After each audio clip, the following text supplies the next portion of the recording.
Assalamualaikum warahmatullahi wabarakatuh. Salam sejahtera buat kita semua. Pada hari ini kita kuliah fisika modern, yaitu mengenai pokok bahasan persamaan Schrödinger.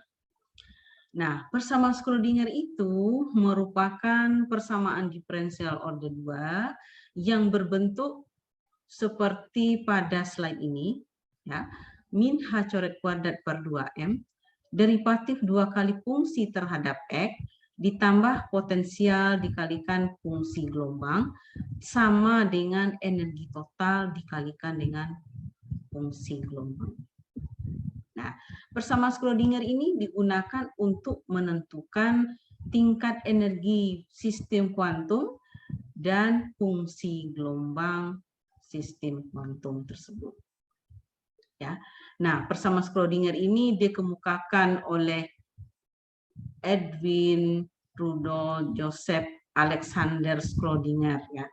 Nah, di situ persamaan Schrödinger ini, ya kan, bagaimana sih pembenaran persamaan Schrödinger?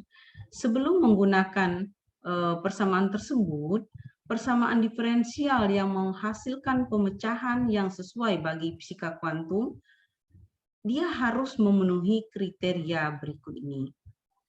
Nah, yang pertama adalah tidak boleh melanggar hukum kekeralan energi. Jadi kita tahu bahwa hukum kekeralan energi E sama dengan K ditambah P, atau energi kinetik ditambah energi potensial. Lalu yang kedua, persamaan Schrödinger, persamaan diferensial harus memenuhi hipotesa de Broglie, seperti itu. Apa itu hipotesa de Broglie? Yaitu partikel yang berukuran atom memiliki sifat sebagai gelombang. Maka partikel tersebut memiliki panjang gelombang de Broglie yang kita kenal dengan lambda sama dengan H per P atau P sama dengan H per lambda, seperti itu. Nah, di sini partikel tersebut juga memiliki energi potensial, ya, dan energi kinetik. Nah, untuk energi kinetik K sama dengan P kuadrat per 2M. Ya, jadi momentum kuadrat dibagi 2 kali massa dari partikel tersebut. Kita mengenal juga ada yang namanya angka gelombang, ya. K sama dengan 2pi per lambda. Dan tetapan Planck tereduksi H coret sama dengan H per 2M. H per 2pi, maaf. Nah, di sini persamaan ini harus berperilaku baik dalam tinjauan matematis. Apa itu berperilaku baik? Yaitu penyelesaiannya itu memberikan informasi tentang probabilitas menemukan partikel di suatu daerah tertentu. Dan bernilai tunggal artinya apa? Tidak boleh ada probabilitas menemukan partikel di satu titik yang sama. Selanjutnya, fungsi gelombangnya harus bersifat linier. Kenapa? Agar gelombang memiliki sifat superposisi. Nah, kita tinjau lagi, misalnya ditinjau fungsi gelombang pada tali, ya kan? Nah, yang mana Y sebagai fungsi X T itu sama dengan A sin KX min omega T. Nah, ini kita kenal dengan fungsi gelombang pada tali. Demikian hal juga bentuk dari fungsi gelombang elektromagnet, ya kan? Yang mana E sama dengan E0 sin KX min omega T, ya kan? Lalu B sama dengan B0 sin KX min omega T. Nah, kita mengenal juga bentuk fungsi gelombang pada tali, misalnya Y sama dengan Y0 sin KX min omega T. Nah, dari perkembangan fungsi gelombang di atas hingga postulat bahwa fungsi gelombang untuk gelombang partikel bebas, ya kan, menurut hipotesa de Broglie, ya kita bisa menampilkan bentuk yang identik dengan fungsi gelombang yang ada di atas, itu A sin KX min omega T. Namun dalam hal ini kita tidak memperhitungkan waktu, yaitu T sama dengan 0. Artinya fungsi gelombang ini tidak bergantung kepada waktu. Sehingga kita membentuk A sin Kx saja. Ya, jadi di sini kita mengenal bentuk-bentuk dari fungsi gelombang, mulai dari gelombang tali, gelombang elektromagnet, ya kan? Tentu juga gelombang untuk partikel bebas. Nah, sekarang untuk mendapatkan turunan persamaan Schrödinger, ya kan? Kita melihat dulu derivatif 2 kali fungsi terhadap X sama dengan min K kuadrat C. Ya, derivatif 2 kalinya itu sama dengan min K kuadrat C. Yang mana K itu adalah angka gelombang. Angka gelombang kita bisa menampilkan 2M per H coret dikali energi kinetik. Ya kan? Dengan memanfaatkan ini tadi, ya kan? Lambda K sama dengan 2pi per lambda, ya kan? Lambda ini kita substitusikan H per P, gitu kan? Nah, setelah itu kita substitusikan lagi P-nya itu, akhirnya kita tampilkan bentuknya demikian, ya kan? 2M per H coret dikali K. 2M per H coret kuadrat dikali K dikali fungsi. Sedangkan K itu adalah energi total E dikurang V. Nah, dengan menggunakan persamaan ini, maka kita peroleh hasil persamaan Schrödinger satu dimensi, ya kan? Nah, ini dia, min H coret kuadrat per 2M derivatif 2 kali fungsi terhadap X ditambah potensial dikali fungsi sama dengan E dikali fungsi. Seperti itu. Selanjutnya, kita mengenal ada yang kita sebut dengan probabilitas dan normalisasi. Ya kan? Probabilitas adalah peluang ditemukannya partikel di dalam interval yang sangat kecil, yaitu dx di daerah X itu sendiri. Nah, di sini ada yang kita sebut dengan rapat probabilitas adalah peluang persatuan panjang. Jadi kita menampilkan rapat probabilitas ini sama dengan modulus fungsi gelombang kuadrat, ya, modulus harga mutlak kuadrat sama dengan bentuknya seperti ini. Nah, ketika kita menentukan probabilitasnya bagaimana? Kita mengintegralkan, ya, batasnya dari X sama X1 ke X2 modulus fungsi gelombang kuadrat ini, ya kan? Kita mengintegralkannya terhadap X. Nah, itu adalah rumus probabilitas. Sekarang bagaimana dengan normalisasi? Ya, fungsi gelombang di mana konstanta perkalian sembarang ini ditentukan menurut persamaan normalisasinya itu adalah kita mengintegralkan modulus kuadrat tadi, modulus dari fungsi gelombang kuadrat. Ini sama dengan 1. Sama dengan 1. Ya, jadi karena dia 100%, artinya sama dengan 1, maka muara dari normalisasi ini nanti kita dapat menentukan amplitudo dari fungsi gelombang. Ya, amplitudo dari fungsi gelombang itu berapa? Dapat kita peroleh dengan menggunakan rumus normalisasi. Sedangkan untuk probabilitas adalah kita menentukan berapa peluang untuk diperolehnya partikel di antara wilayah X1 sampai X2 seperti itu. Jadi perbedaan antara normalisasi dan probabilitas. Selanjutnya, kita dapat menggunakan atau mengaplikasikan persamaan Schrödinger tadi pada partikel bebas, partikel dalam kotak 1 dimensi, partikel dalam kotak 2 dimensi, dan osilator harmonis sederhana. Seperti itu, ya. Nah, kita mulai dulu untuk partikel bebas. Di sini partikel bebas adalah partikel yang bebas bergerak tanpa dipengaruhi oleh gaya apapun dalam suatu ruangan. Jadi F-nya itu adalah 0. Nah, karena F-nya 0, maka energi kinetiknya, energi potensialnya, V-nya juga 0.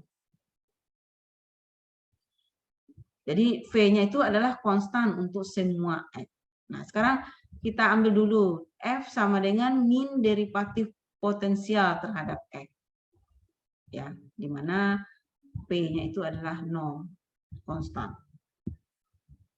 Nah, kembali lagi ke persamaan diferensial order 2 ini, derivatif 2 kali fungsi terhadap X sama dengan min K kuadrat psi X. Yang mana K kuadrat adalah 2ME per H coret kuadrat. Atau E sama dengan H coret kuadrat K kuadrat per 2M. Ya. Kita melihat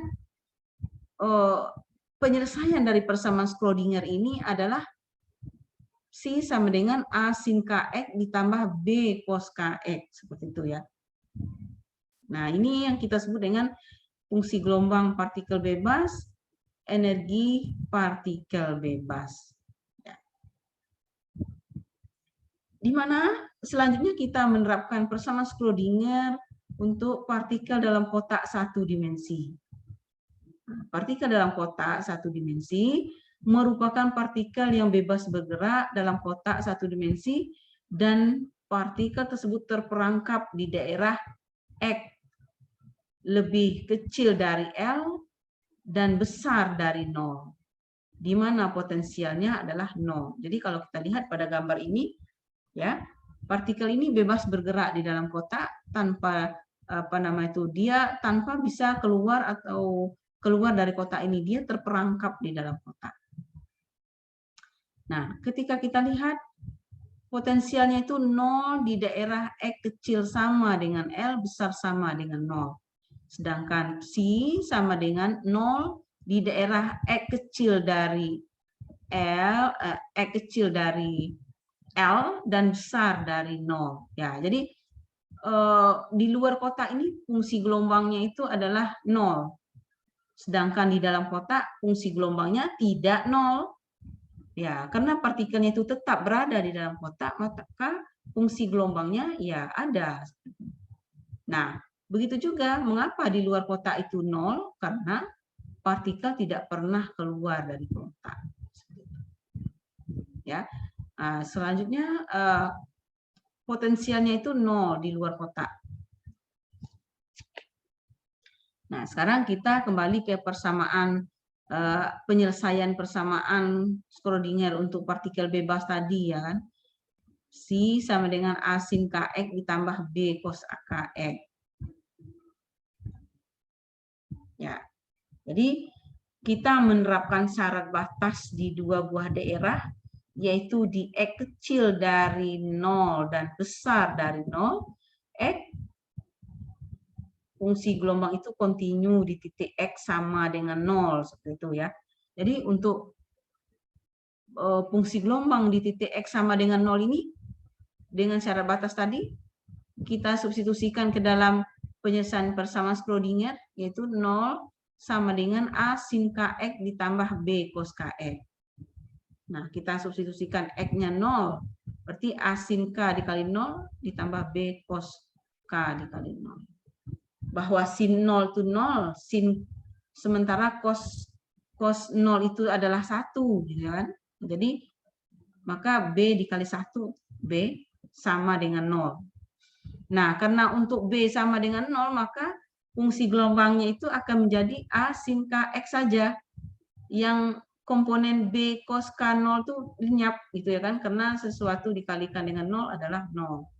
Jadi yang tertinggal adalah A sin KX saja. Selanjutnya kita terapkan syarat batas juga di dua buah daerah di titik L. X kecil dari L dan besar dari L. X kontinu di titik X sama dengan L. Si gelombangnya itu berapa di situ? Yaitu 0, ya kan? A sin A 0 sama dengan A sin KL. Nah, K dikali X. X-nya itu adalah L sekarang, bukan 0 ya. Kalau yang tadi 0, sekarang L. Nah, di sini A sin KL sama dengan yang tadi. Perkalian antara A dengan sin KL itu menghasilkan 0. Tentulah A tidak boleh 0. Yang boleh 0 adalah sin KL. Sin KL yang menghasilkan 0. KL-nya apa? Berapa nilai KL-nya? Yaitu N dikali Pi. Yang mana N sama dengan 1, 2, 3, dan seterusnya. Nah, kalau demikian, maka K sama dengan NP per L. Nah, sekarang kalau sudah dapat K, maka kita substitusikan ke dalam fungsi gelombang, ya kan? A sin NP per LX.